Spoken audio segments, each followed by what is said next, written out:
Hi, everyone. Thank you so much for joining us for yet another edition of Adam Interviews, where we are talking to people who are doing wonderful, remarkable, significant things in our community. And we've also spoken with those who have done all those things and then came to our community to share that beauty with us. Today, though, we're talking with someone who is running around our area, making it a better place, and that is Ellen Brenner-Boutillier. Ellen, thank you so much for joining us. We really appreciate it. Thank you so much. It's such a pleasure to be here. Thank you. All right. So a lot of you out there might go, I know her because I've run some 5K and she's the one screaming at the end, encouraging me to go faster. But Ellen is the co-owner of Fleet Feet, a wonderful store in our area. Stores plural now, right? Correct. 3 stores. Wow. Incredible. Thank you. Incredible. So you started in 2004 and look at what's happened. I mean, it was just a smaller running shop to start off. Where did you start off when it opened? We started in Brighton, across from the Brighton High School. That's right. Yes, July 2004. How did it, before we get into, by the way, we're going to talk about Webster Turkey Trot, how to train in the winter and all that good stuff. But I'm just curious, how did this start for you from where it began to you opening your doors for the first time? It was actually a dream of my husband, Boots, David Boutillier. Yep. Ever since he was in high school, his dream was to own his own running store. So he grew up in running, and he pretty much ran his ways through his 20s, college, everything of that nature. Worked for a running store since he was about 19 years old, with the dream of owning his own. And we got together in the early 2000s. We married in 2003, and it was just I love business. He wanted to have a running store. I love running, and it just kind of fit. And boom, here we are today. We have a running store, 3 of them. It's huge. Are either of you from the area? He's from Webster. He's born and raised in Webster. Okay. I myself am from Long Island. Long Island. What do you think? I mean, you happy to be here? Absolutely. This is my 30th year living in Rochester proper. I came here from Long Island. Yeah. I went to school in Plattsburgh. Then I spent 2 years in Canandaigua, and then I moved to Rochester in 1995. I think 30 years is when you officially become a Rochesterian. I feel that way. I feel that way. I mean, I love this city. I knew if I was in Long Island, honestly, I'd be stuck on the Long Island Railroad and working in Manhattan, and I did not want that plan. So I moved up here. No, that's been wonderful. And Fleet Feet is so much more than a store. It's become a community. And you set up races, you set up group runs. How did it evolve? Was it like that initially, or did you kind of get the sales part of it down and say, okay, we can now expand to organizing things? That was a plan from the get-go. Boots already had founded Yellow Jacket Racing, which is the race production arm. It's our sister company, and it's the race production arm. And he founded that in 1998 with actually the Webster Turkey Trot. And part of the plan of going into this, and I was coaching at the time, so I was coaching runners. So we knew altogether that we wanted to have the brick and mortar. Then we had the race production company, and then we wanted to do the training side, and we always wanted to have group runs. So it was actually from the minute we wrote the business plan, that was always part of it from the get-go.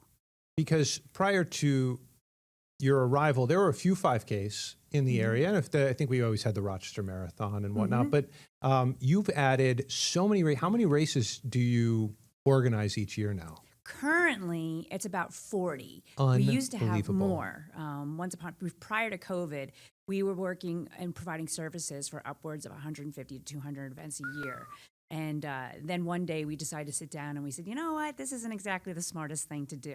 Yeah. So we decided to tone it back and only really focus on events that we can produce.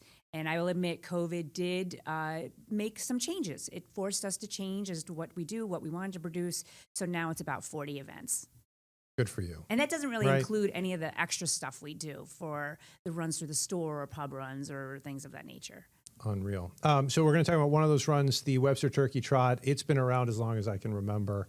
Tell me about it. It's not a normal 5K, right? Nothing about it is normal. Nothing about it is normal. Nothing about it is normal. Tell me about it. It was created in 1972 by a Webster English teacher who was also the cross country coach, Jim May, and he's a longtime runner as well in the area. So it started in 1972 as a run for his cross country team. And the standing history is it started at the sign and ended at the tree. which is still the same location now, except that there's no sign and there's a lot of trees in that park. Okay. And there's a pavilion there. So and there was no GPS. And it was partially on trail. So it wasn't like you can mark how long it really was. So initially, it's always been a 4.4 miler. But Where did that come from? It's such a random number. I don't know. But the spoiler alert is it's really 4.2. So once GPS came around and people started looking at their watches, they're like, wait, this is at 4.4. So, and that's why nothing about fast. it. Yeah, nothing about it is traditional. And then Boots added the 2.5 miler. As he took over in 1998, he wanted something shorter for individuals who had to get back to Thanksgiving or for younger kids. That's incredible. So when is it this year, by the way? Thanksgiving, every year. Right on Thanksgiving. 1972. Mm-hmm. Wow. How early do you have to wake up? When do you have to get there? Boots is usually there at like 6:30 because he has to do some marking and some coning and things. They do a little prep work the day before as well. I get there about 7 o'clock so we could prep the lodge and get ready for the remainder of the people who have to pick up their packets and whatever else it is. Wait for the buses to come. It's a pretty. I equate it to it's almost like it's a rave. You know, a rave of runners. They show up, and then all of a sudden by 11:15, 11:30, no one is there. It's as if nothing ever happened at the park. It's pretty cool. And you know what? Runners are pretty good. They probably pick up their trash, right? Hopefully. Yeah, they're very, very good. And that's also part of our what we say all the time when I'm on the microphone and I'm announcing no littering, keep our parks clean. So yes, we're always about no littering. Yeah, no, that's fantastic. So does it sell out? Can people still get in? Or? Oh yes, people can certainly still get in. Okay. We're currently approaching 3,200 right now, expecting around 4,000 this year. Oh my gosh. Can you walk up and do it, or do you have to pre-register? You have to pre-register by the day before just because there's a lot of prep work. So we ask people to register. I think it's by 5:45 the day before Thanksgiving. Does anyone actually try to win, or is this just a... Oh my goodness, this actually is incredible competition. Yeah. I mean, the majority of people are out there to have fun, and walk or run or jog and be with family, because it's also a family reunion, high school reunion of sorts for individuals. But this is an extremely competitive event. So you have a lot of athletes, whether they be high school or collegiate athletes, come back, and even adults too who are quick. They come back and they race it. It's very fascinating, the type of competition that comes. As a matter of fact, last year, a Webster grad, Amanda Vestry, she was the first female. She was also the 9th female in New York City Marathon a week ago. So, she came back. It's a family tradition. It's just become that thing for our region. It's pretty neat. Wild. Is it all on the road or trail, both? About a quarter mile of it is on the trail. So the last quarter mile is on a trail. Okay. In the park. Does it get muddy at all? It does. It does. I love that. Yeah, it gets muddy. It gets grass. You name it. Yeah, you name it. Puddles. Yes. Yeah, that's great. So that kind of gets to my next question here, which really has to do with training, because I'm sure you've had some very cold turkey trots. How do you prepare for training and running in the cold? It's really about gear. What are you going to wear? Right. So I believe, and I teach people to layer up. Make sure you have a base layer on, and then something warmer over the top, or a jacket over the top. If it's really, really cold, make sure your ears are covered, whether it be like a band or a hat. Gloves, if your fingers start going. So wear gloves. I'm a proponent of wool socks in the wintertime. I'm a wool snob, and I'm wool all day. And then warm pants. It's really about what you're going to wear. And fortunately for the event, we have drop bag service. So say you're going to wear your puffy coat there, but you don't want to run in your puffy coat, you can just put that to the drop bag service, and then you can pick it up after the race. Huge. Yeah, so you have something warm up for the bus ride home. Yeah, exactly. Yeah. And I'm guessing the underlayer that you're talking about, I've always been told, don't wear cotton. No, cotton is rotten. Yeah. And especially in our conditions, there is only one circumstance where cotton works for running, and that's if you're running ultras in the desert. But for our circumstances, you want to wear something of polyester nature or of a wool nature. Yeah. And again, I'm a wool snob. So I love it. I'm going to go wool all day. Yeah, because they kind of wick the sweat away. Because you don't want that water up against your body. Yes. So in addition to that, I've been told, and when it gets super cold, it might not be that healthy to run because you're breathing in cold air. Do you find that to be the case? If people have asthma, they might have to definitely take their puffer before they go out. Yeah. But for the most part, I don't think there's an issue. It's going to take, just like you have to acclimate to heat, you do have to acclimate to cold as well. So sometimes initially when you go out in the freezing cold weather, you kind of feel in your lungs a little bit, but that will go away. So it's like within a week, that type of thing will go away. So just go out there. If you need to have help, wear like a gaiter or something over your nose, just so you're breathing in like hottish air. But after a while, you'll get used to it. It's really not that bad. It's not bad at all. No. We go out. I mean, our winter runs are actually some of our largest runs. Really? Yeah, our public runs. Because I don't know, misery loves company. Yeah, in that's Rochester, true. You know? And you do motivation, right? You Like really while do. they're expecting me. Yeah, you know someone's going to be there. Yeah. And even when we're sub-0 degrees, we have people showing up and they just bundle up and we're all fine. I mean, you know it's a bad day when people start breaking out the goggles. The ski goggles. And I've done it. I've worn it. You know, Yeah. and if you're going to have sideways snow and you're out there and the wind is going, goggles, they work. They work. Skiers wear them for a reason. Yeah, that's true. I could have used it in one run. I was doing a winter run 2 years ago. I was kind of running south towards Honey Falls. What is it? Cheese Factory Road or whatever. And the wind was so intense. I felt like I wasn't even moving. Oh, and I gosh. was crying, but my tears were like whipping on the side of my head. I'm like, what am I doing? And it's freezing to your face. and Exactly. yes. This is insane. But don't you feel great afterwards? Yeah, You know, you feel that's true. accomplished and you're like, wow, I just did this. I went out in this. Yeah. No, you feel like you took on the world and you won. And that kind of gets to my next question is, what is it about, you go to any of these races. I mean, the Turkey Trot's probably on another level, like some of these other kind of cult races we have in our area. But what is it about the feeling, even before the race begins, that makes it so magic for people? I believe it's the energy. And each race, no matter where you are, each race has its own personality. So I think it's the energy that comes with the event that's pretty powerful for individuals. And for us, one thing we always have to remember is for our events, it's always somebody's first race and it's always somebody's 100th or 1,000th race. So no matter where you are on that spectrum, we want to make sure that it appeals to all individuals, no matter where they are, no matter what the speed they are. We don't care, just move forward. So it's about the energy before the race that really characterizes it. I love that. And you know what I get the impression afterwards, why that's such a wonderful environment, is because no matter how fast or slow you went, you all did the same thing. And for you, depending on where you are health-wise and training and everything, it was probably just as hard for the person who came in last as it was for the person who finished. It might have been harder. 100%. 100%. They might have been faster. They get to the line first, but Right. it is still doing the effort. Yeah. So 100%. And no matter what, front or last, it's still the same thing for Yeah. everybody. And I also find that, at least locally here, I find that our environment of runners is ridiculously supportive. I mean, it's Okay. just uncanny and Different than unlike a other lot- places? I do. I feel that Interesting. because I travel other places and I'll run on their paths or wherever their roads. Here, people will say hello to each other.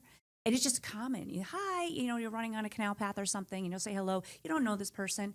But in other places, you don't get that as much as you would in Rochester. Yeah.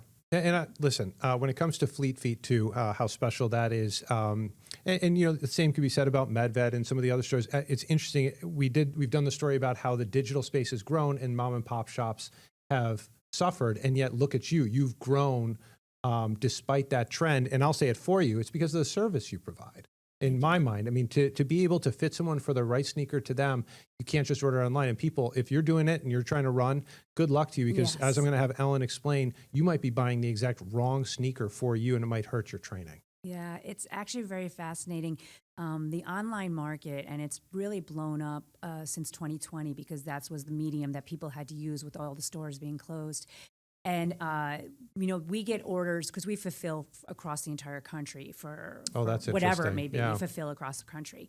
And it's very interesting now how people will purchase like 3 pairs of shoes in 3 different sizes, knowing that one of the shoes or 2 of the shoes is going to be returned.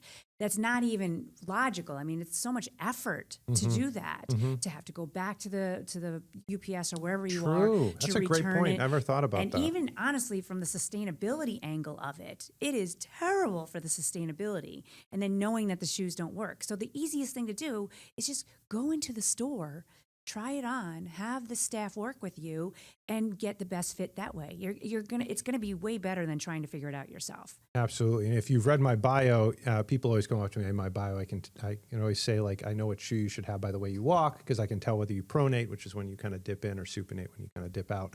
And you have actual, like, really amazing technology in the store to do better than even visual assessment. Yes, so we have two different, we have a scanner that measures your foot. It checks out the girth of your foot, the width of your foot. One foot's bigger than the other, things of that nature. And then we have a pressure pad where you walk across it. And the thing that's fascinating about the pressure pad is if somebody comes in and says, I have pain in my foot, we can all of a sudden look at the pressure pad and the thermal image that it's provided, and we can say, oh, is this where your issue is happening? And it is, because it'll blow up red in that certain section. So it's really interesting to be able to help. And it'll also help us determine, because every shoe is different. Okay, there's a write-up about shoes. Every product in the world has a write-up of what it is and who it's good for. But it doesn't really matter until it's actually on your foot. So we can actually see it. We can see if it's gappy. We can see if it's too long. We can see if it's too tight, too short, whatever it may be. So it's something that I think it's just really important to be able to see the foot. I mean, we used to use the Brannock device, which I am not going to knock the Brannock device, because many of us from the 70s and 80s and 60s, and we had that. It's a great tool, but now that we have the imagery, it does make a difference in being able to see more about your foot. Yeah. By the way, the Brannock device was made and developed, invented in Syracuse, New York, Absolutely. of all places, And which we is so keep cool. We still use ours if the power goes out. Yeah, there you go. Because we can't use Power any goes out. technology. So it's funny, all the older staff members will pop out of the back, and all of a sudden you'll see me pop out of the back and be like, all right, let's get the Brannock going. Here we are. I know. It's so true. It's a great tool, though. I'm not going to knock it. It's a fabulous tool. No, but you got to use the technology at hand. And by the way, that type of assessment, does that come with the purchase? I mean, is that just offered to? Oh, yeah. Yes. I mean, it's part of our job. Our Right. job is to try to make sure that you're fit properly in no matter what gear it is. It could be a sock, it could be an insert, it could be clothing, it could be sports bra, shoes, whatever it may be. It's our job to make sure you're in the right stuff. Absolutely. And then not only that, I'm guessing that you have a lot of people will carry things along the run, not just water. What do you have, and what do you recommend when someone says, I'm going on a longer run, what should I carry? That is, we call it a toolkit. So I love everyone's that. That's different cool. depending on how long you're going. But the initial one people will do is they'll do a handheld or a belt if they don't like holding things in their hands. So something that you can carry for hydration. And then people, as they go longer, they'll get into a pack. That way they can have their hydration, and then they can carry all their nutrition in it as well. Those are very common. Tons of the runners in the area have them. It's just very easy to accommodate your nutrition needs. And then now that we're entering the winter time, safety. That is one of our biggest things that we push, making sure that you have reflective on and headlamps or a chest lamp or a hand lamp. You have to have something, blinkies, even for your dog when you're walking your dog. Have something for your animal as well, because it's so dark out there. Cars, sometimes it's just hard to see you. Yeah. So if you're wearing all dark clothes, it's really challenging. So just bright up. It's okay to do. That's okay. And then the Fleet Feet locations, I know there's one over on Culver at Armory Square. Where else are you guys? We're in Victor. So we're in Victor at High Point, and then we're also in Buffalo on Delaware. Oh my gosh. Yeah, we're about a mile off of Delaware Park. What was that like to enter the Buffalo market? Different. It's different. It's definitely a different city, but that store is older than our store. So it's pretty neat. Buffalo is a really great community. Obviously, they're very into their sports. Where we run in the area, like down by Delaware Park, there's gorgeous homes down there. Oh, We're yeah, right off beautiful. of Hurdle. So Hurdle is a really neat neighborhood shopping area, shopping district. So it's a really neat place. Yeah, what a great, the expansion there. And any plans for the future for Fleet Feet? We never know. Yeah. You never know. We never know. It's one step at a time. Boots and I, we always talk, where are we in life? What's happening today? What's happening tomorrow? And, you never know with us. How did Boots come about, the nickname Boots? People can't pronounce his last name, Batillier. Oh, okay. So in college, they used to call him Dave. I mean, everybody knew. Like, if you knew him in high school, they still call him Dave. Once he hit college, they couldn't pronounce his last name, and it became Boots. Yeah. And Boots has stuck till this day. Even myself, I call him Boots. I wasn't going to say anything. That's I suppose we all have our little pet names, so it's Yeah, just so this one's happens. not a pet one because everyone calls them that. That's true. So you guys engage high schoolers too early on. Yes, yes. As a matter of fact, this past year, we've done a significant amount of work with the Section 5 cross country and track. As a matter of fact, we were at sectionals this weekend providing services. What we do is we help provide finish line services. So we want to elevate the experience for the kids so that they too feel like that they're finishing in this incredible meet and event and making it really special for them. So great. we do that. This past spring, we started a new track meet in the area. It's called the Flower City Invitational, and it's really at Rush Henrietta High School. We do some work with Hilton as well at the Cadet Classic. So there's various meets that we work with throughout the year. We work with the Monroe Milers, the Soda Kids. We post pre-McQuaid, the night before McQuaid, we give them a pasta party, and we've been doing that for about 4 years now. And it's so much fun for those kids because they don't usually get pasta parties. So we have a pasta party for them with cake and everything. So That's incredible. And then, look, you're not doing it. You're doing this as your civic duty in a way, but then you have lifelong customers, people who are part of the Fleet Feet community. Well, it's our responsibility to grow the sport. Yeah. We can't, well, running is it's a popular sport. It's fairly easy it's easy level of entry into the sport, but it's our responsibility to grow it. And we knew post-COVID that there was a lot that happened in the sports area, especially at the youth level. So we really wanted to engage and get them up there. But the other thing too, is we also want to introduce them to careers. You can have a career in our industry, whether it be working at a store, owning a store, buying for a store, working for a vendor. We want to engage them and let them know that there is life after high school and collegiate running, and we're here to educate them on that. Yeah, they can still be part of the world Exactly. beyond just training and running. Exactly. No, that's a great point. So let's say someone watches this and they're in their mid-40s and they say, I've never been a runner. Always kind of wondered, and I do love the talk of the community and the atmosphere at these races. How do they even begin? Well, one foot in front of the other, first of all, and of course, I'm always going to talk about our training programs. Yeah. We have one of the longest-standing training programs in the United States, and it's called our No Boundaries Learn to Run program. And we also have a walking program too, and distance programs. But the Learn to Run program is very special because it gets that person who has never run before, who wants to run, or someone who just lost their way and they haven't in many, many years. And we basically start them walking before they start running. So we have walking with little snippets of running in it, and by the end of the program, they're running more than they're walking, and then all of a sudden they're doing 3 miles at the finish line at one of the graduation races. So it's very methodical. So I just encourage people. One of the things I always tell our participants is to show up. So no matter if you're in our program or you're walking out your driveway to start today, just show up for yourself. Don't give yourself excuses not to, because there's really not many excuses that you can use. So if you just show up every day and move forward, that is going to get you to the goal that you want. And you just don't go out and go 3 miles straight. Start with a walk, then a run, walk, run, and then build that running a little bit more and decrease that walking. Just do it methodically and just show up for yourself no matter what. It's so important. And it's so much more important as we get older in life. I feel like I want to go for a run right now. So, people always not a lot of people associate running and that finish line as an end goal. Let's say they're going to try and change their behavior, change their lifestyle, and then they run that race and they finish.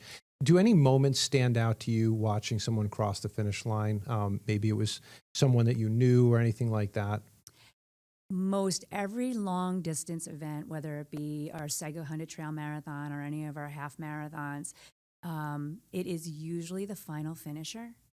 And it's something about that final finisher. Oftentimes you kind of know their story. And I'm getting choked up right now, as a matter of fact, about it. But you see them coming, you know they're coming, you hope they're going to make the time cut, or if there is one, and you see them, and there's just something about that final person coming through that hits you every time because you know the grit that they are trying to put out there and getting through that finish line. And I've got the chills still. Yeah, and me too. every time that final person hits me. I don't know what it is about the final. It just hits me. But it gets to what I was kind of touching on earlier. It's like you all do the same thing. It hurt just as much for that person as it did, and maybe that the road to get there was even a bit longer, so to speak. And that's why I think, by the way, for parents out there, I think cross country is an incredible sport for kids because you don't have the same type of competition, the same like approach to competition, I should say, that you have in a lot of other sports. You know, in cross country, even just being there this weekend at sectionals, there were team members who didn't qualify for sectionals, and they were there. And they were there for their peers who did qualify. But even at the events where in the same thing, you have those final finishers. Those team members are out there. It's such an all-encompassing sport. Yeah. It's all-inclusive, and that's not common it's hard to get that in baseball or football because there's cuts, so it's hard to do, but cross country is very inviting. Yeah. And not to mention that I think the courses are great, and I'm biased and I just love that sport. Oh, there's no question. I mean, the men in ponds, east and west, get out of here. Yeah. Like, good luck finding better stuff around here. They run now in Letchworth. Do they really? Sectionals in Letchworth now, which is ducks. Gorgeous because they run right along the gorge. I doubt they're watching it, but they're running along the gorge. I wouldn't either. You talked about like the 100-milers, the ultras. Boy, that's tough for me. I mean, I've never even run a marathon. I have no interest. I love my half marathons, and I'm good with that. I don't even know how, why. It's just, and I'm in the running world, and I can't even wrap my brain around someone doing that. I've most distance I've ever done was a marathon, so I've never done anything beyond that. But the people that I know that do those distances, you definitely have a different headspace. Yeah, and that's not saying a bad thing. It's just that they definitely have a different headspace. They have something inside of them, a grit, a determination to take their body beyond what they think their body can do. Yeah. And yes, some people do that at a 5K, a 10K, a half marathon. That's still the same. But this is just a different level because especially at the 100 level, you're talking about your body breaking down. You're talking about nutrition issues galore. You're talking about hallucinations potentially. There's a lot of things that your body's going to go through physiologically. And in the end, what's really going to get you even more is your head. Yeah. So their headspace is in such a different place, and they just they're able to get past that pain. Yeah, what a challenge. It is a challenge. Before we go, Turkey Trot, where can people register? YellowJacketRacing.com. There you go. And it's going to be right on Thanksgiving, and what a way to start the holiday. Absolutely, 100%. It's basically, it's net negative for eating that day. There you go. Ellen Brenner, Boutillier. Very good. There we go. I really thought I'd nail it at the end there, but I can't thank you enough for coming in and for you and Boots doing what you've done for the entire community. Thank you so much for this opportunity. It was so wonderful. Thank you. All right. That was Ellen Brenner Boutillier, the co-owner of Fleet Feet, 3 locations, 2 here, 1 in Buffalo. Please stop ordering your sneakers online and head to one of our local running stores. And we got very knowledgeable folks who will help you out. And make sure that you hit the road in good fashion. With that, thank you so much for watching, everyone. I hope you have a wonderful evening, and we'll talk again soon. Take care. Get the Rochester First streaming app today for everything you love from News 8 On Demand, plus exclusive shows you won't see anywhere else. Search ROC and download for free on Roku, Amazon Fire, and Apple TV.